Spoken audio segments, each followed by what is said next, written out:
नमस्कार दोस्तों। आज की इस वीडियो में हम डिस्कशन करेंगे एक ऐसा प्लेटफॉर्म के बारे में जिस प्लेटफॉर्म की मदद से बहुत सारे लोग अपना बिजनेस स्टार्टअप को बढ़ाते हैं और बहुत सारे लोग अपना पैसा या अपना कैपिटल को बढ़ाते हैं। तो ये प्लेटफॉर्म है स्टॉक मार्केट। दोस्तों, आपको पता है फेसबुक का सीईओ मार्क जुकरबर्ग कैसे अपना स्टेटस को बढ़ाते थे? वो भी इस स्टॉक मार्केट के जरिए अपना स्टेटस को बढ़ाते थे। तो आइए इस वीडियो हम जानते हैं कि स्टॉक मार्केट क्या होता है और वो कैसे काम कर रहा है और क्या है सेंसेक्स और क्या है निफ्टी। आइए इस वीडियो हम जानते हैं। मैं हूं सुमन दास और आप देख रहे हो switchoutthought.com। तो कैसे हो आप सभी लोग? I wish you are absolutely well and fine in this lockdown. So let's get started.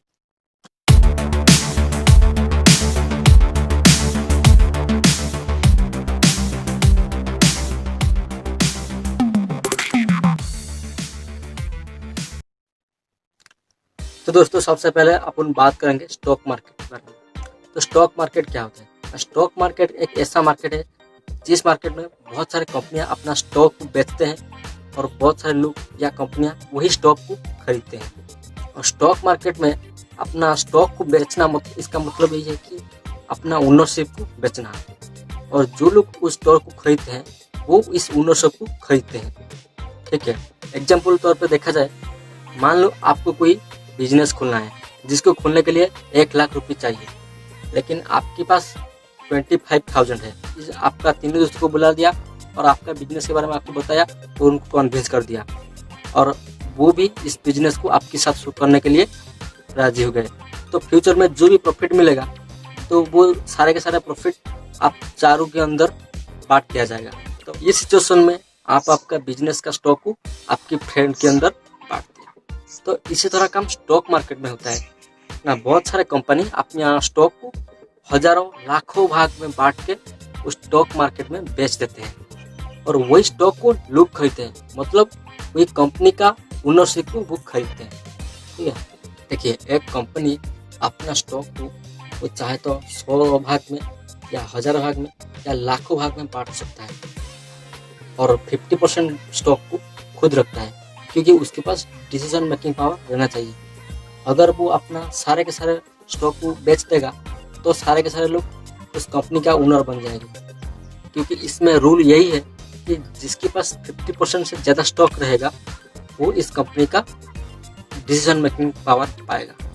तो स्टॉक मार्केट आज के करीब 400 साल पहले इस Dutch company and east India company के द्वारा शुरू हुआ था। उस समय कंपनी वो जहाज को बहुत दूर दूर तक, हजार किलोमीटर तक जो जहाज को लेता है उसके लिए खर्च बहुत होता है और इस खर्च को पूरा करने के लिए वो ओपनली पब्लिक को ऑफर देते थे कि आप आओ हमारे स्टॉक को खरीदो।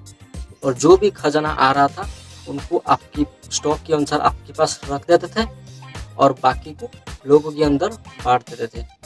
तो आपने इतिहास में सुना होगा कि ईस्ट इंडिया कंपनी उस समय कितना अमीर थे और धीरे धीरे करके टेक्नोलॉजी डेवलप हुआ, हर देश की इकोनॉमी बढ़ते गया और आज हर देश के अंदर एक स्टॉक मार्केट कंपनी होता है। ठीक है, जैसे कि हमारे देश में NSE है और BSE है। NSE नेशनल स्टॉक एक्सचेंज और BSE बॉम्बे स्टॉक एक्सचेंज। तो हम डिस्कस कर दी कि स्टॉक मार्केट क्या होता है। तो अब हम डिस्कशन करेंगे कि स्टॉक मार्केट कैसे चल रहा है। देखिए, हर देश के अंदर अलग अलग स्टॉक एक्सचेंज ऑर्गेनाइजेशन होता है। जैसे कि हमारे देश में NSE है और BSE है। तो बहुत सारे कंपनी इस NSE और BSE में रजिस्टर करते हैं और लोग वही NSE और BSE से ही अपना स्टॉक को खरीदते हैं। स्टॉक मार्केट दो तरह के होता है, तो एक है प्राइमरी मार्केट और दूसरा है सेकेंडरी मार्केट। तो लोग NSE और BSE से ही स्टॉक खरीदते हैं और उसको सेकेंडरी मार्केट में बेचते हैं और सेकेंडरी मार्केट में स्टॉक का एक्सचेंज होता है और प्राइमरी मार्केट से स्टॉक को खरीदा जाता है। BSE मतलब बॉम्बे स्टॉक एक्सचेंज मुंबई पे है और उसमें 5,349 कंपनी रजिस्टर्ड है और NSE में 1952 कंपनी रजिस्टर्ड है। तो वही कंपनियां NSE और BSE के जरिए अपना स्टॉक को ही बेचते हैं। तो स्टॉक मार्केट एक stock seller and stock buyer के बीच में एक मार्केट है। तो प्राइमरी मार्केट में लोग डायरेक्ट कंपनी से ही अपना स्टॉक को खरीदते हैं और उसको सेकेंडरी मार्केट में बेचते हैं और इस सेकेंडरी मार्केट में ही स्टॉक का एक्सचेंज होता है। तो एक कंपनी को NSE या BSE से रजिस्टर करने के लिए सबसे पहले सेबी में अप्रूवल लेना पड़ता है। तो सेबी क्या होता है? SEBI security and exchange board of India. तो सेबी हमेशा स्टॉक प्राइस और स्टॉक एक्सचेंज रेट को कंट्रोल करता है, जिससे कि फॉरेन इन्वेस्टर अट्रैक्ट होंगे हमारे देश में इन्वेस्ट करने के लिए, ठीक है। और सेबी मुंबई पे है। और स्टॉक एक्सचेंज मार्केट में एक स्टॉक मार्केट इंडेक्स होता है। स्टॉक मार्केट का परफॉर्मेंस कैसा है, उसका इकोनॉमी कैसा है, वो वही स्टॉक मार्केट इंडेक्स से ही पता चलता है। और एनएससी का स्टॉक मार्केट इंडेक्स है निफ्टी, और बीएससी का स्टॉक मार्केट इंडेक्स है सेंसेक्स। तो सेंसेक्स मतलब सेंसिटिविटी इंडेक्स। तो बीएससी में 30 बड़ा बड़ा कंपनियां हैं जो उसका इंडेक्स को कंट्रोल करता है। और निफ्टी में नेशनल 50, तो वही 50 कंपनियों से ही निफ्टी का वैल्यू निकला जाता है। और बीएससी में वही 30 कंपनियों से ही बीएससी का सेंसेक्स है उसका वैल्यू पता चलता है। तो वही सेंसेक्स या निफ्टी का प्राइस कैसा रहेगा, तो वो डिमांड और सप्लाई के ऊपर निर्भर करता है, और उसको सेबी के द्वारा कंट्रोल किया जाता है, लेकिन उसका वैल्यू डिमांड एंड सप्लाई के ऊपर डिपेंड करता है।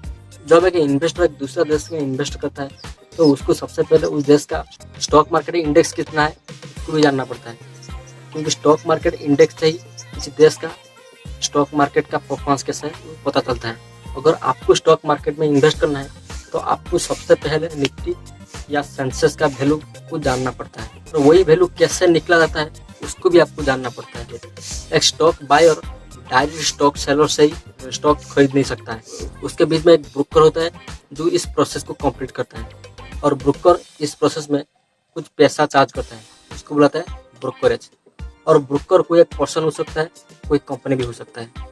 तो पहले ज़माने में स्टॉक मार्केट में इन्वेस्ट करने के लिए तो वही स्टॉक एक्सचेंज कंपनी के पास जाना पड़ता था, लेकिन जब इंटरनेट का शुरू हुआ तो तब से वही प्रोसेस आप घर बैठ के इंटरनेट से ही हो जाता है।